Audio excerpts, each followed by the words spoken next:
নমস্কার বন্ধুরা, আবহাওয়ার আরও একটি গুরুত্বপূর্ণ আপডেটে আপনাদের সকলকে স্বাগত। বঙ্গোপসাগরে তৈরি হওয়া নিম্নচাপটি এখন অবস্থান করছে এলাহাবাদ ও মধ্যপ্রদেশের নিকটবর্তী স্থানে। তবে আজ থেকে বাংলার টানা 4 দিন ভারী থেকে অতি ভারী বৃষ্টির সতর্কতা জারি করল আলিপুর আবহাওয়া দপ্তর। আজ কলকাতা ও দক্ষিণবঙ্গে রয়েছে ভারী বৃষ্টির সম্ভাবনা এবং উত্তরবঙ্গের ক্ষেত্রে রয়েছে লাল সতর্কবার্তা। তো আসুন দেখে নেব আজ কোন কোন জেলায় রয়েছে সতর্কবার্তা এবং কোথায় কোথায় রয়েছে ভারী বৃষ্টির সম্ভাবনা, কতদিন ধরে চলবে এই নিম্নচাপের বৃষ্টির সমস্তটাই আপনাদের জানাবো লাইভ ভিডিওর মাধ্যমে। ভিডিওটি কোথা থেকে দেখছেন, সেখানকার আবহাওয়ার পরিস্থিতি কেমন রয়েছে অবশ্যই আমাদের কমেন্ট বক্সে কমেন্ট করে জানাবেন। তো বন্ধুরা, প্রথমে আমরা দেখব উপগ্রহ চিত্রে আজ সকাল থেকে আকাশ কীরকম থাকবে, কতটা পরিষ্কার থাকবে, কোথায় কোথায় রয়েছে মেঘ। তো প্রথমে আমরা দেখতে পাচ্ছি উপকূলবর্তী জেলাগুলিতে, যেমন হলদিয়া, গঙ্গাসাগর, হলদিবাড়ি এইসব জায়গাতে আকাশ আজ সারাদিন মেঘলা আকাশ থাকতে পারে। কোলাঘাট, কলকাতা, খড়গপুর এই সব জায়গাতে কিন্তু হালকা মেঘলা আকাশ থাকছে। তার পাশাপাশি চন্দননগর, আরামবাগ, বর্ধমান, শান্তিপুর এইসব জায়গাতে আংশিক মেঘলা আকাশ থাকছে। তার পাশাপাশি দুর্গাপুর, কাটোয়া, বাঁকুড়া, পুরুলিয়াতে প্রচণ্ড পরিমাণ মেঘ রয়েছে। এই সাইডে সিউড়ি, দুমকা, নলাটি, ধানবাদ এইসব জায়গাতে কিন্তু প্রচণ্ড পরিমাণ মেঘ রয়েছে। তবে দক্ষিণবঙ্গের ক্ষেত্রে সব অংশই মোটামুটি হালকা থেকে হালকা মেঘের পরিস্থিতি দেখা যাচ্ছে। তার পাশাপাশি রয়েছে উত্তরবঙ্গের ক্ষেত্রে, যেমন মালদা, দার্জিলিং, কালিম্পং, আলিপুরদুয়ার এইসব জায়গাগুলিতে প্রচণ্ড পরিমাণ মেঘের পরিস্থিতি দেখা যাচ্ছে।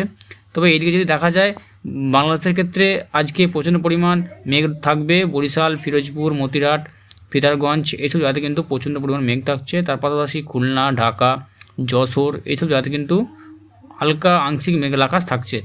তো এরপর আমরা সরাসরি দেখে নেবো বজ্রবৃষ্টি মুডে কোথায় কেমন আজ সারাদিন বৃষ্টি হতে চলেছে, সেটি আমরা প্রথমে দেখব।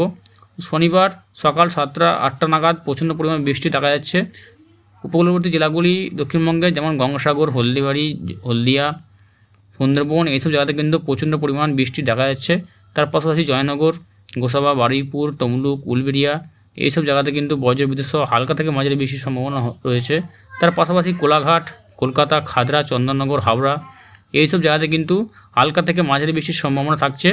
তার পাশাপাশি আরামবাগ, জগৎবল্লভপুর, জঙ্গলপাড়া, মশাট, সিঙ্গুর এইসব জায়গাতে কিন্তু বজ্রবিদ্যুৎ সহ হালকা থেকে মাঝারি বৃষ্টির সম্ভাবনা থাকছে। একটু যদি এই সাইডে দেখা যায়, কাছড়াপাড়া, নাগরপুর, চাকদাহা, পান্ডুয়া, রানাঘাট এইসব জায়গাতে কিন্তু প্রচণ্ড পরিমাণ বৃষ্টি হতে পারে এবং তার সাথে দমকা ঝোড়ো হাওয়া বইতে পারে 30 থেকে 40 কিলোমিটার প্রতি ঘন্টায়। তার পাশাপাশি মেমারি, কৃষ্ণনগর, মন্তেশ্বর এইসব জায়গাতে কিন্তু পাতুলি ভারী বৃষ্টির সম্ভাবনা লক্ষ্য করা যাচ্ছে। মঙ্গলকোট, গুসকরা, ভাতার, কাটোয়া, গলসি, বর্ধমান এইসব জায়গাতে কিন্তু ভারী থেকে অতি ভারী বৃষ্টির সম্ভাবনা দেখা যেতে পারে।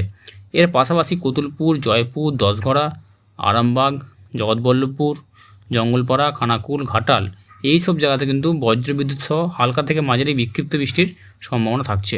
তার পাশাপাশি ঘাটাল, আমতা, বাগনান, কেশপুর, বুদবুদে রয়েছে ভারী বৃষ্টির সম্ভাবনা। তার পাশাপাশি পাঁশকুড়া, বালিচক, পিংলা, তমলুক, ময়না, মহিষাদল এইসব জায়গাতে কিন্তু হালকা থেকে মাঝারি বৃষ্টির সম্ভাবনা দেখা যাচ্ছে আগামী শনিবার, অর্থাৎ আজ সকাল থেকে হালকা থেকে বিক্ষিপ্ত বৃষ্টি মোটামুটি দক্ষিণবঙ্গ সব জেলাতে দেখা যাচ্ছে। তবে উত্তরবঙ্গের ক্ষেত্রে যদি সকাল থেকে আমরা একটু দেখি, উত্তরবঙ্গের ক্ষেত্রে যেমন মালদা, দার্জিলিং, কালিম্পং, আলিপুরদুয়ার এইসব জায়গাতে কিন্তু ভারী থেকে অতি ভারী বৃষ্টির সম্ভাবনা লক্ষ্য করা যাবে। তো একটু বেলা বাইরে যদি দেখা যায়, মোটামুটি 10টা নাগাদ, 9টা-10টা নাগাদ কিন্তু ভারী বৃষ্টির সম্ভাবনা সব অংশেই দেখা যাচ্ছে। দক্ষিণবঙ্গের ক্ষেত্রে সিঙ্গুর, ব্যারাকপুর, চন্দননগর, জঙ্গলপাড়া এইসব জায়গাতে কিন্তু ভারী বজ্র সহ বৃষ্টিপাতের লক্ষ্য করা যাবে। তার পাশাপাশি পানিহাটি, নিউ টাউন, কলকাতা, আমতা, বুদবুদ, বাগনান এইসব জায়গাতে কিন্তু বজ্রবিদ্যুৎ সহ ভারী থেকে অতি ভারী বৃষ্টির সম্ভাবনা লক্ষ্য করা যাবে। তার সাথে কিন্তু দমকা থেকে জোড়ো হাওয়া বইতে পারে 30 থেকে 40 কিলোমিটার প্রতি ঘন্টায়। এদিকে বিষ্ণুপুর, কেয়াতলা, শ্যামপুর, ডায়মন্ড হারবার, জয়নগর, কুলপি, ঝাড়খালি এইসব জায়গাতে কিন্তু বজ্রবিদ্যুৎ সহ ভারী বৃষ্টি লক্ষ্য করা যাচ্ছে। আপনারা দেখতেই পাচ্ছেন লাইভ ম্যাপের মাধ্যমে। তার পাশাপাশি হলদিয়া, বাজকুল, ভগবানপুর, খিজুরি, কন্টাই, দীঘা, মন্দারমণি এইসব জায়গাতে কিন্তু বজ্রবিদ্যুৎ সহ ভারী থেকে অতি ভারী বৃষ্টির সম্ভাবনা দেখা যাবে। এদিকে মোটামুটি 10 নাগাদ ভারী বৃষ্টির সম্ভাবনা ভালোই রয়েছে। তো সকাল থেকে দক্ষিণবঙ্গে ভারী বৃষ্টির সম্ভাবনা লক্ষ্য করা যাচ্ছে। তার পাশাপাশি যদি আমরা দেখি, উত্তরবঙ্গের ক্ষেত্রেও কিন্তু ভারী বৃষ্টির সম্ভাবনা লক্ষ্য করা যেতে পারে। মালদা, দার্জিলিং, কালিম্পং, আলিপুরদুয়ার, কোচবিহার, উত্তর দিনাজপুর, দক্ষিণ দিনাজপুর এইসব জায়গাতে কিন্তু আজ সকাল থেকে ভারী থেকে অতি ভারী বৃষ্টি লক্ষ্য করা যাবে। দক্ষিণবঙ্গে, উত্তরবঙ্গে কিন্তু আজ শনিবার ভারী বৃষ্টি মোটামুটি সব অংশই রয়েছে। তো বন্ধুরা, এই ছিল আজ সকাল এবং দুপুরের আপডেট। আপডেটটি কাজের হলে ভিডিওটিকে লাইক দেবেন এবং চ্যানেল নতুন চ্যানেলটি সাবস্ক্রাইব করে রাখবেন এবং পরবর্তী আপডেট জন্য অপেক্ষা করুন। ধন্যবাদ।